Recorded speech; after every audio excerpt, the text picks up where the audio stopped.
Het belangrijkste nieuws van Curaçao in het Nederlands. Extra Journaal. Vers van de pers. Welkom bij Extra Journaal. Fijn dat u weer kijkt. We hebben het belangrijkste nieuws voor u op een rij gezet. We beginnen met het bericht dat er vanochtend een schietpartij was op de Rooseveltweg. De politie kreeg iets voor 6 uur een melding dat er sprake was van een incident bij een sportschool aan de Rooseveltweg. Het bleek dat een collega-agent in Burger getuige was geweest van een schietincident. De agent zag een Latijns-Amerikaans koppel schoten lossen op een Mitsubishi bestelwagen. De politie was snel ter plaatse, ze doorzochten een voertuig. Daarbij werd een vuurwapen aangetroffen en er konden 2 verdachten worden aangehouden. Het gaat om een 17-jarige vrouw, geboren in Colombia, en een 33-jarige man, geboren in de Dominicaanse Republiek. Beiden zijn overgebracht naar het politiebureau voor verder verhoor. IPCO afgesloten in Den Haag. Het interparlementair koninkrijksoverleg is afgesloten. Er is afgelopen vrijdag vergaderd tussen de delegaties van parlementen van Nederland, Curaçao, Sint Maarten en Aruba. Op zaterdag en op maandag. Vanochtend was de afsluitende persconferentie, maar het IPCO werd dit keer via een andere manier georganiseerd dan normaal. Er werd namelijk uitgebreid de hele zaterdag gesproken over samenwerking binnen het Koninkrijk. Het was een nieuwe manier om elke keer niet opnieuw te beginnen, maar een discussie wat verder uit te diepen. En daarom is gesproken onder meer met staatssecretaris van Koninkrijksrelaties Erik van der Burg. En volgens het persbericht dat we gekregen vanochtend hebben alle parlementariërs deze nieuwe manier als zeer goed, als inhoudelijk zeer goed ervaren. Er is namelijk ook een gespreksronde geweest onder leiding van Wouter Veenendaal, de bijzonder hoogleraar Koninkrijksrelaties.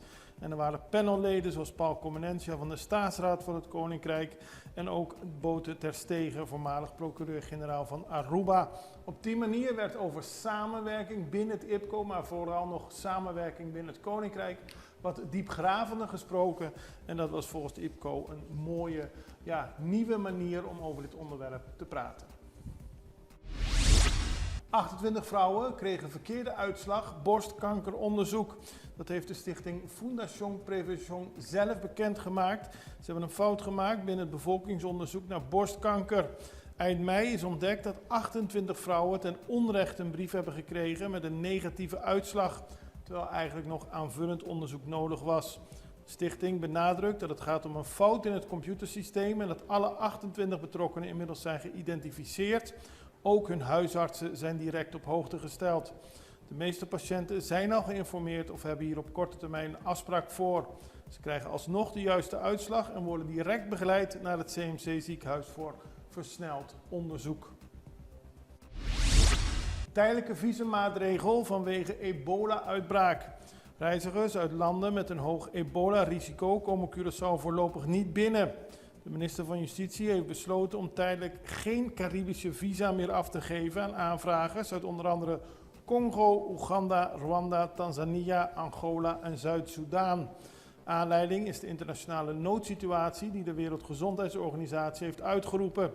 Hoewel er op Curaçao momenteel geen ebola is vastgesteld, neemt de regering de maatregel uit voorzorg om de volksgezondheid te beschermen. Vlucht KLM ondervindt technische problemen. Een Boeing 787-10 van KLM is gisteren niet vertrokken vanaf Curaçao. Dat is een gevolg van een technisch probleem. De bijna 300 passagiers zijn ondergebracht in verschillende accommodaties op het eiland. En volgens de KLM is dat ook allemaal gelukt. Er was sprake van een technisch mankement en vandaag is er een vliegtuig onderweg om alle passagiers mee te nemen terug naar Nederland. Er komt dus een extra vliegtuig vanuit Amsterdam. Er was ook sprake van een technisch probleem bij TUI, maar dat kon na een extra controle, een extra technische inspectie, gewoon verder naar Nederland vliegen. Curaçao tankt vertrouwen tegen Aruba. Dat mogen we wel concluderen na de prachtige uitzwaaiwedstrijd die Curaçao afgelopen zaterdag heeft gespeeld. Bomvol SDK-stadion, heel veel mensen, heel veel enthousiasme. Eerste helft bleef het 0-0, maar in de tweede helft kwamen er 10 nieuwe spelers in. En toen ging het snel 4-0 gewonnen van Aruba. Het was een waar voetbalfeest en na afloop werden de spelers en de bondscoach toegejuicht door heel veel mensen in het festivalcentrum en heel veel geluk gewenst voor het WK. Vandaag, maandag, vliegt de selectie naar Amerika. En zoals we allemaal weten, op 14 juni is de eerste wedstrijd tegen Duitsland. Maar het afscheid, de uitzwaaiwedstrijd, was een waar feest voor Curaçao. En vooral die eenheid en betrokkenheid was heel erg mooi om te zien. Volgens Gerard kan het geld beter worden gebruikt, dat zegt de fractiemedewerker van de PNP Elvin Gerard. Hij is trots op de prestaties van het Curaçaose voetbalelftal en alle positieve aandacht die dit Curaçao wereldwijd oplevert. Maar hij maakt zich zorgen over de vieringen die plaatsvinden en de kosten die ermee gepaard gaan. Er wordt het ene feest na het andere door de regering georganiseerd met bands en populaire eet- en drinkgelegenheden voor onder meer ambtenaren. Volgens hem staat dit in schril contrast met de drastische stijging van de kosten van levensonderhoud waarmee de gemeenschap wordt geconfronteerd. Hij vraagt zich af of het geld niet op een betere en een andere manier kan worden besteed. Zeker nu veel mensen te maken hebben met de stijging van de brandstofprijzen en de kosten van water en elektriciteit. Volgens Gerard gaat het vooral om het verspillen van geld en moet er verstandiger mee worden omgegaan. Wij gaan even naar een break. We zijn zo bij u terug.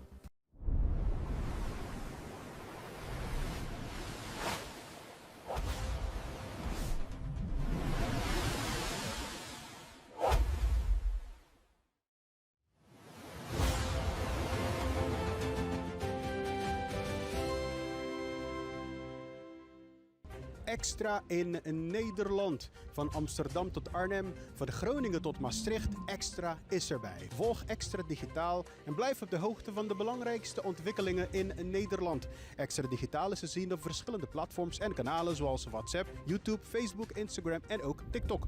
Wilt u ons op de hoogte brengen van een evenement of iets doorgeven? Neem contact op via WhatsApp, e-mail, Facebook of bel gewoon 06 1364 2945. Volg of abonneer je op Extra Digitaal. Klik aan en volg ons.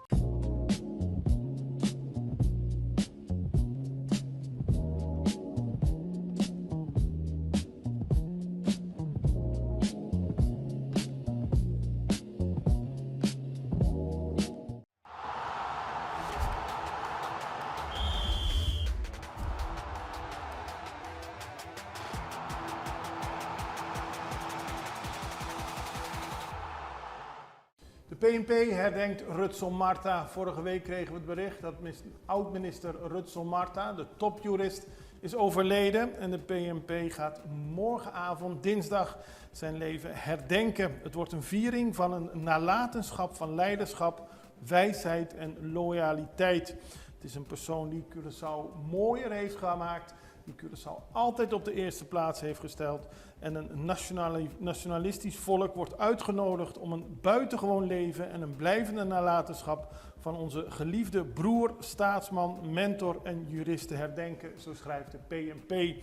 Van 7 tot 9 bij het gebouw van PNP zal hij onder meer met verschillende speeches worden herdacht. Er wordt stilgestaan bij zijn fenomenale levensloop. Ter ere van zijn gedeelde wijsheid, de wegen naar succes en een overwinning die hij als erfenis heeft achtergelaten. Mooie woorden. Dan gaan we naar Bonaire, want er was opnieuw brand op de landfill op Bonaire. Dat werd iets voor middernacht, zaterdag bekendgemaakt. Toen werd de situatie in de gaten gehouden door de regering. Er was rookontwikkeling en omwonenden werd geadviseerd om deuren en ramen gesloten te houden. Later in de nacht werd dat nogmaals herhaald. En 's ochtends vroeg, rond 9 uur, werd medegedeeld dat de brand inmiddels gecontroleerd was uitgebrand. Maar nog enkele kleine brandhaarden. En later op de dag kwam het bericht dat de brand op de landfill was geblust. En dat de plek waar de brand woedde volledig was afgedekt. De oorzaak van de brand wordt nog onderzocht. En dan gaan we naar een interview met Claressa Feliciana. Zij is van Flow, de woordvoerder. En Flow maakt het mogelijk via Nos País en ook via Tele Curaçao dat alle wedstrijden van het WK bekeken kunnen worden op Curaçao. Het is een cadeau van Flow aan de bevolking, zo legt Feliciana uit. En we hadden haar een interview als hoofdsponsor van Nos País Television, waarom ze dit precies gedaan hebben. Claressa Feliciana, woordvoerder van Flow. Nou, we zijn wel heel dicht bij het WK gekomen. Welkom in de studio. Flo speelt een belangrijke rol om te zorgen dat iedereen op Curaçao alle 104 wedstrijden en vooral die van Curaçao kan zien. Wat doet Flo precies? Nou, heel erg bedankt. Bedankt voor de uitnodiging ook. Nou, vanuit Flow staan we natuurlijk achter deze natie. Iedereen praat over, we zijn de kleinste natie die het ooit heeft gemaakt op dit groot podium. En vanuit Flow zijn we echt vanaf het begin van het jaar al bezig met teruggeven aan de bevolking. Dat is onze focus geweest. We hebben heel veel teruggedaan in de sport, ouderen, in kennis delen, etc. En ja, voor ons was het gewoon, we gingen steeds op zoek naar nog meer. En toen kwam het moment suprême, om het zo te noemen, dat we ook de mogelijkheid hebben gekregen nu om achter Nos País te staan en deze mogelijkheid te bieden aan heel Curaçao. Want Nos País gaat alle wedstrijden uitzenden. We kunnen dan het hele WK volgen op die manier. Tele Curaçao krijgt ook de wedstrijden van Nos País. Dus op die manier kunnen we het WK helemaal goed volgen. 100%. Ja, Nos País gaat het volledig uitvolgen. Dus, en ja, Flow daarachter als het netwerk achter deze natie. En inderdaad, Nos País heeft aangegeven dat ook Tele Curaçao het kan zien. Het is ons doel dat geheel Curaçao het kan zien. Vandaar dat we ook bezig zijn met enkele watchparties organiseren. Gewoon bij wat snacks en andere locaties. En zoveel mogelijk locaties de mogelijkheid bieden momenteel om gewoon de bevolking te voorzien om deze wedstrijden te zien. Hoe wordt erop gereageerd? Zeer positief, heel positief. Men is heel blij dat ze de wedstrijden dus kunnen gaan zien. En natuurlijk, iedereen heeft onze blue wave, onze blue gevoel omarmd. Omarmd. En we zijn heel trots op onze voetballers. En eigenlijk zijn we, to be honest, heel trots op elkaar als bevolking ook. Hoe we dit moment samen dragen en beleven. En hoe is de samenwerking met Nos País tot stand gekomen? Hoe gaat die samenwerking? Ja, die samenwerking gaat vloeiend. Het is heerlijk om met Nos País en vooral met Mavis samen te werken. Ja. Als je het over Nos País hebt, heb je natuurlijk over. En wat meer, het past er ook helemaal bij, vinden wij. Hè? De woorden Nos País en dan Nos País bij Mundial. Dus de samenwerking gaat heerlijk. En we proberen echt alle gaten te sluiten, zodat we weten dat we ook echt alles gecoverd hebben. Is alles nog in voorbereiding? Of is alles al klaar? Of moeten jullie nog dingen we zijn nu al klaar en we zijn eigenlijk op het moment om onze dry runs te gaan doen. Van laten we even wat tests met elkaar, de laatste test met elkaar gaan doen. We hebben ook extra maatregelen getroffen. Dus we willen echt ervoor zorgen dat we geen seconde, en dat is waar het om gaat, geen seconde missen. Alles kunnen zien, alles goed georganiseerd. Zo is alles dat. Technisch goed. Hey, hartelijk dank. Bedankt.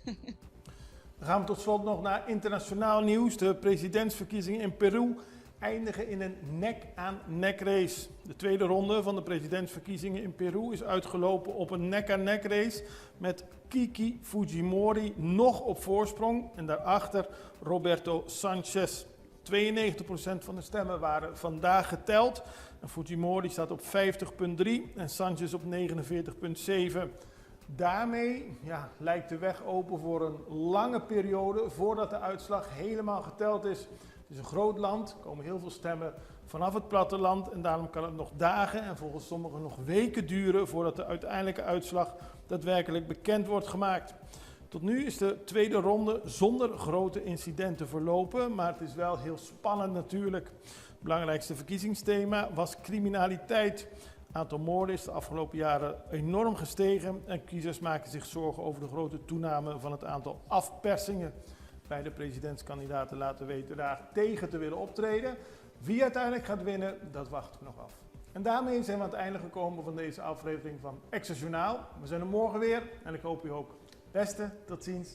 Dag.